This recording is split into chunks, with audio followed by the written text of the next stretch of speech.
دیکھیں قاضی صاحب تو آخری حد تک جا چکے ہیں، جا رہے ہیں، جائیں گے ایکسٹینشن لینے کے لیے۔ قاضی صاحب نے اپنے دوستوں کو بھی اسلام آباد بلا لیا ہے، جو ان کے دوست ججز ہیں ان کو انہوں نے بلا لیا، جو ان کے گروپ کے ججز ہیں ان کو انہوں نے اسلام آباد بلا لیا ہے، اور وہ چھٹیاں ختم کر کے آ گئے ہیں۔ اور قاضی صاحب تو سر بکف ہیں، وہ تو ایکسٹینشن لینے کے لیے کسی بھی حد تک جانے کو تیار ہیں۔ اور وہ دیکھیں نا، انہوں نے حکومت کو جو پیغام دیا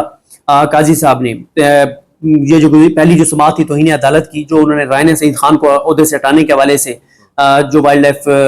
کی چیئرپرسن تھی، اور جو وائلڈ لائف کو وزارت داخلہ کے انڈر کر دیا گیا، اس پہ جو کنٹیمپٹ اپلیکیشن آئی انہوں نے ٹیک اپ کی نہیں۔ انہوں نے پوچھا کہ ہمارے کس آرڈر کی کنٹیمپٹ ہوئی، حالانکہ ہوئی نہیں تھی۔ پھر اس پہ انہوں نے ریمارکس دیے، انہوں نے کہا اس ملک کو جرنیلوں نے اور بیوروکریٹس نے ٹیک اوور کر لیا ہے، اور فلاں ملک دشمن ہے، فلاں ملک دشمن ہے، یہ کر دیں گے، بخی ادھیڑ دیں گے، لٹا دیں گے، مار دیں گے، گرا دیں گے، نہیں چھوڑیں گے، یہ ساری بات انہوں نے کی۔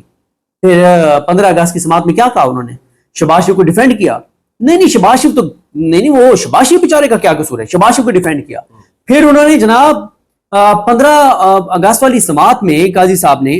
شہباز شریف کو ڈیفینڈ کیا، اور اسٹیبلشمنٹ کا ذکر تک نہیں کیا، جرنیلوں کا نام تک نہیں لیا، اور اس میں الٹے عمران خان کے خلاف باتیں کر دی۔ میں آپ کو بتاؤں قاضی صاحب جو ہے وہ بلنڈر کر رہے ہیں، ڈپریشن میں ہیں اس وقت، وہ بہت دباؤ میں ہیں، کیونکہ وقت کم ہے، مقابلہ سخت ہے، پیچھے میں خیال ہے 70 دن رہ گئے۔ ان کو ایکسٹینشن چاہیے، وہ ایکسٹینشن لینا چاہتے ہیں، وہ چیخ کے بتا رہے ہیں کہ میں ایکسٹینشن لینا چاہتا ہوں، وہ ہر حد تک جانے کو تیار ہیں، لیکن میرا یہ خیال ہے کہ ان کی ایکسٹینشن نہیں ہوگی ایکسٹینشن، اور ان کو بھی یہ اندازہ ہو رہا ہے، کیونکہ پچھلی سماعت میں انہوں نے بہت سخت ریمارکس دیے، سخت آبزرویشنز دی، اسٹیبلشمنٹ کو بھی کوشچن کیا، حکومت کو بھی رگڑا دیا، لیکن مجھے لگتا ہے کہ قاضی فیصل صاحب کو کوئی پیغام پس پردہ بھجوایا گیا، اور ان کو کہا گیا کہ آپ کو جس نے بھی یہ بتایا کہ ہم آپ کو ایکسٹینشن نہیں دینا چاہتے، انہوں نے جھوٹ بولا ہے، غلط بیانی کیا ہے، ہم صدقے، ہم واری، ہم قربان آپ کو ایکسٹینشن دیں گے، ہمارا مستقبل آپ کے ساتھ ہے، ہمارا مستقبل ہمارے ساتھ ہے، آپ کا ہمارے ساتھ، ہمارا آپ کے ساتھ، تو ہم آپ کو ایکسٹینشن دے رہے ہیں۔ اس لیے قاضی صاحب شاید ٹھنڈے ہو گئے، اور تو کوئی وجہ نظر نہیں آتی۔ مطلب پھر آپ کو ایک بیوروکریٹ، سینئر ترین بیوروکریٹ بتا رہا ہے کہ حضور وزیر اعظم نے کہا تھا کہ رائنا سعید کو اٹھا دو، وزیر اعظم نے کہا تھا کہ سمری بھیجو کہ یہ وزارت داخلہ کے ماتحت کرنا ہے اس کو، نیشنل پارک کو، اور یہ وائلڈ لائف والا اور سارا معاملات۔ آپ وزیر اعظم سے سوال ہی نہیں کر رہے، آپ خود ہی بیٹھ کے وزیر اعظم کو کلین چٹ دے رہے ہیں، اور ایک معاملہ آپ کے سامنے 190 ملین پاؤنڈ والا ہے ہی نہیں۔ 190 ملین پاؤنڈ والے کیس میں مجھے لگتا ہے کہ چیزیں جو ہے وہ خراب ہونے جا رہی ہیں۔ قاضی صاحب نے بلنڈر کر دیا ہے، اور کیونکہ قاضی صاحب اس وقت نا، قاضی صاحب کا بس نہیں چل رہا۔ میرا خیال ہے کہ قاضی صاحب کو جو ہے وہ مطلب باضابطہ طور پہ کوئی درخواست بھیج دینی چاہیے تمام اداروں کے جو جن کے پاس اختیار ہے، کہ جیسے رحم کی اپیل ہوتی ہے نا، اسی طرح سے ایکسٹینشن لینے کی کو اپیل بھیج دیں، اور بہتر ہے اس پاکستان کے طاقتور ترین شخص کو بھیج دیں وہ اپیل،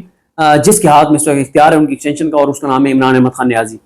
قاضی صاحب عمران خان کو پیغام بھیج دیں کہ میں اللہ کی قسم کھاتا ہوں، ویسے ان کی قسموں پہ کسی کو اعتبار اب نہیں ہے، جتنی یہ قرآن کی آیات پڑھتے تھے اور حدیث کا حوالہ دیتے تھے، اور اب بھی دیتے ہیں، اور قسمیں اٹھاتے تھے اور جو چیزیں کرتے تھے، لیکن ایک چلیں عمران خان کو کہیں کہ میں قسم کھاتا ہوں زندگی کا آخری دھوکہ سمجھ کے مجھے ایکسٹینشن دے دو، 26 اکتوبر کے بعد میں بالکل اپنے حلف کے ساتھ وفا کروں گا، 26 اکتوبر تک میں قانون نون کے ساتھ چلوں گا۔ آخر میں ایک ہی لائن میں 2 سوال ہیں میرے۔ پہلا یہ بتا دیجیے کہ اگر قاضی فائز عیسیٰ کو ایکسٹینشن مل جاتی ہے تو اس کا کیا سائیڈ افیکٹ ہو سکتے ہیں؟ دوسرا آخر میں یہ بتا دیجیے گا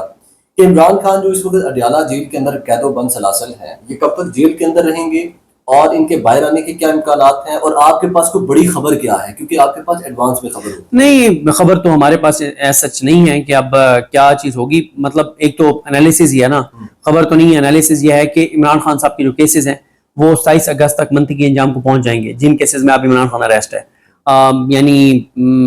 چانسز ہیں کہ 27 اگست تک ہی وہ القادر میں بھی کنوکٹ ہو جائیں گے، اور توشہ خانہ 2 میں ان کا جسمانی ریمانڈ کمپلیٹ ہو جائے گا، اور 9 مئی کے کیس ان کے ویسے وہ بس ان کی بیلیں لگی ہوئی ہیں ATC میں، جو کہ آپ سپٹمبر کے پہلے ہفتے تک چلی گئی ہیں، اور باقی مین جو ہے عمران خان صاحب کا جسمانی ریمانڈ کمپلیٹ ہو جائے گا، اور القادر میں وہ کنوکٹ چانسز ہیں کہ ہو جائیں گے، لیکن اب ان کی لیگل ٹیم یہ کوشش کر رہی ہے کہ 27 اگست تک وہ کنوکٹ نہ ہوں، اور وہ بھی قاضی صاحب کے ساتھ اعصاب کی جنگ کھیل رہے ہیں۔ قاضی صاحب 6 جون والا فیصلہ جاری نہیں کرے نیب ترمیم والا، کیونکہ وہ فیصلہ سنائیں گے تو اس میں عمران خان کو فائدہ ہوگا۔ بظاہر وہ کیس عمران خان ہار جائیں گے، لیکن ہار کر بھی ان کو فائدہ ضرور ہوگا عمران خان کو، تو وہ فیصلہ نہیں سنا رہے۔ تو باقی میں یہی دیکھ رہا ہوں کہ 27 اگست تک عمران خان صاحب کے تقریباً تمام کیسز جن میں وہ گرفتار ہیں ان کو میں دیکھ رہا ہوں کہ وہ حتمی نتیجے پہ پہنچ جائیں گے, اور جب وہ پہنچ جائیں گے تو پھر عمران خان صاحب کی جو ہے وہ رہائی ہی ہونی ہے, اور عمران خان کی رہائی دور نہیں ہے. اب عمران خان صاحب کو دیکھیں نا, 2 چیزوں میں کہا جاتا تھا کہ ان کو لمبا عرصہ گرفتار رکھا جائے گا, ایک 9 مئی کہ ایک کے بعد دوسرا, دوسرے کے بعد تیسرا, تیسرے کے بعد چوتھے کیس میں گرفتاری ڈال دی جائے گی, اور اس چیز کی اجازت بھی دی تھی سپریم کورٹ کے سردار طارق مسعود نے جو ابھی ڈھاک جج ہیں, جب یہ پہلے نوکری کر رہے تھے, کیونکہ نوکری کر رہے تھے انصاف تو کر نہیں رہے تھے. انہوں نے ایک کیس ان کے سامنے لگا تھا, قاضی صاحب نے لگایا تھا اپنے یار سردار طارق کے پاس, جس میں انہوں نے ہائی کورٹ کے ہاتھ مان دیے تھے کہ ایک کے بعد دوسرے, دوسرے کے بعد تیسرے, تیسرے کے بعد چوتھی گرفتاری سے تم نہیں روک سکتے, کرنے دو سرکار اداروں کو جو یہ پی ٹی آئی کے ساتھ کرتے ہیں کرنے دو. انسانی حقوق کی پامالیوں پہ انہوں نے آئین کی کتاب پھینک کے کہا تھا پتہ نہیں یہ بنیادی انسانی حقوق میں کہاں لے جائیں گے ملٹری کوش کے کیس میں. تو اب اس سارے سینیریو میں جو ہے وہ 9 مئی والے میں تو لاہور ہائی کورٹ میں ہو گیا کہ لاہور ہائی کورٹ نے تمام تفصیلات لے لی. 9 مئی کے پنجاب میں کل کتنے کیسز درج ہوئے, عمران خان کا نامزد کتنوں میں تھے, کتنوں میں ضمنی بیانات کے ذریعے ان کو ملوث کیا گیا, ان کا نام آیا, نامزد کیا گیا, کتنوں میں آپ کو مزید چاہیے, وہاں پہ چیپٹر کلوز کر دیا ہے. اب 9 مئی کے کسی نئے کیس میں عمران خان کی گرفتاری نہیں ڈال سکتی. توشہ خانہ 2 جو ہے اس میں اسلام آباد کورٹ نے ان سے ڈیٹیل مانگ لی ہے, انہوں نے دے دیا ہے کہ جناب 57 ٹوٹل 108 گفٹ ان کو ملے توشہ خانہ میں, جس میں سے 58 انہوں نے جو ہے وہ غیر قانونی طور پر اپنے پاس رکھ لیے, 58 میں سے 1 میں کنوکٹ ہو چکے ہیں, باقی 57 کا ہم نے یہ کیس بنایا ہے. تو اب اس میں بھی نظر یہ آ رہا ہے کہ اسلام آباد کورٹ ان کے ہاتھ پاؤں باندھنے جا رہی ہے کہ یہ مزید کسی نیا توشہ خانہ کیس بنا کے ان کو گرفتار نہیں کر سکیں گے, تو وہ بھی چیپٹر جو ہے وہ کلوز ہو رہا ہے. تو جب یہ بھی چیپٹر کلوز ہو رہا ہے توشہ خانہ والا بھی کہ اب مزید کسی کیس میں گرفتاری نہیں ہو سکتی, 9 مئی میں بھی نہیں ہو سکتی, تو پھر پیچھے بچا کیا ہے؟ باقی تو کیس ایسے ہیں نہیں جس میں ان کو زیادہ دیر جو ہے وہ بہینڈ دا باز رکھا جا سکے. تو بہرحال میرا یہ خیال ہے کہ 27 تک عمران خان صاحب کے جو کیسز ہیں وہ منطقی انجام تک پہنچ جائیں گے, اور اس کے بعد پھر ان کی رہائی ہے. ظاہر ہے رہائی شہباز شریف صاحب کی جو حکومت ہے وہ جاتی ہوئی نہیں دیکھ رہا ہے, وہ تو میکسیمم 4-6 مہینے, میں تو جنوری فروری میں دوبارہ جو ہے انتخابات دیکھ رہا ہوں 2025 میں. بہت شکریہ جی.